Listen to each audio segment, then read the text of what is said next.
বিভিন্ন পথ ঘুরে দু একটি পাম্পে তেলের সন্ধান পেলেও সেখানে কিন্তু দীর্ঘ লাইন। 200-300 টাকার তেল কিনতে অপেক্ষা করতে হচ্ছে ঘন্টার পর ঘন্টা। ব্যাহত হচ্ছে কৃষিকাজ। সহকর্মীদের পাঠানো তথ্য ও ছবিতে বিস্তারিত রিপোর্টে।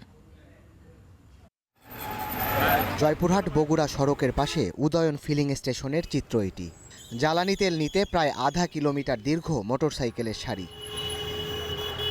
পেট্রোল অকটেন কিনতে অপেক্ষা করতে হচ্ছে ঘন্টার পর ঘন্টা। তারপরও মিলছে সর্বোচ্চ 300 টাকার জ্বালানি। বের হওয়ার পর আমার গাড়ির তেল শেষ হয়ে গেছে। আমি এই যাবত 2টি পাম্পে ঘুরলাম, 2টি পাম্পে আমি কোথাও তেল পাই নাই। আমাদের পাঁচবিতে কোনো পেট্রোল পাম্পে কোনো তেল নাই, বলে জয়পুরহাট তেল দিচ্ছে।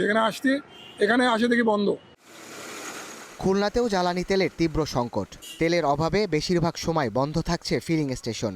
দীর্ঘ অপেক্ষার পরও ডিজেল না পেয়ে ফেরত যেতে হচ্ছে চালকদের।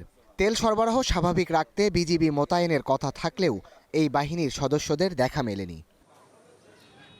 কুমিল্লার ফিলিং স্টেশনগুলোতেও রয়েছে গ্রাহকদের উপচে পড়া ভিড়। তবে তেল না থাকায় বেশিরভাগ পাম্পই বন্ধ। এতে দীর্ঘ লাইনে দাঁড়িয়ে বাকবিতণ্ডায় জড়িয়েছেন যানবাহনের চালকরা। গাড়ির তেল নেই, এখন তেল দিতেছে, আইসে দাঁড়িয়ে রয়েছে অনেকক্ষণ রোদের মধ্যে। জায়গায় জায়গায় যদি প্রশাসনের ভালোভাবে একটা হস্তক্ষেপ থাকলে আজকে মানুষ এত কষ্ট করে না। গোয়েন্দা নজরদারি বাড়ানো দরকার, যেন খোলা বাজারে তেল বিক্রি না হয়।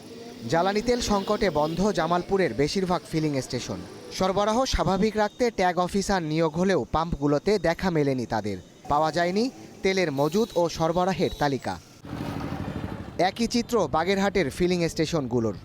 মোংলা থেকে আসি, সেখান থেকে আসে আমরা 6টার সময় এখান থেকে দাঁড়াইছি, সিরিয়ালে দাঁড়ায় রয়েছি। এখন তেল থাকা সত্ত্বেও আমাদের তেল দিচ্ছে না। এই যে এত মানুষ এখানে দাঁড়ায় রয়েছে, আমি বাসায়ও যাইতে পারতেছি না, এই যে পাম্পে এসে দাঁড়াইছি। অথচ একজন সরকারি কর্মকর্তা সে ফুল ট্যাঙ্কি করে নিয়ে যাচ্ছে। ঝিনাইদহে চাহিদা অনুযায়ী ডিজেল না পাওয়ায় ব্যাহত হচ্ছে সেচ কাজ। সংকট না কাটলে বোরোর আবাদ ব্যাহত হওয়ার শঙ্কা রয়েছে। রাজশাহী, রংপুর ও ময়মনসিংহ বিভাগে বাঘাবাড়ি ডিপো থেকে আগের দিনের চেয়ে 8 লাখ লিটার বেশি জ্বালানি তেল সরবরাহ করা হয়েছে। রোববার সকালে 3 বিভাগের 287টি ফিলিং স্টেশনের জন্য দেয়া হয় 26,96,500 লিটার জ্বালানি তেল।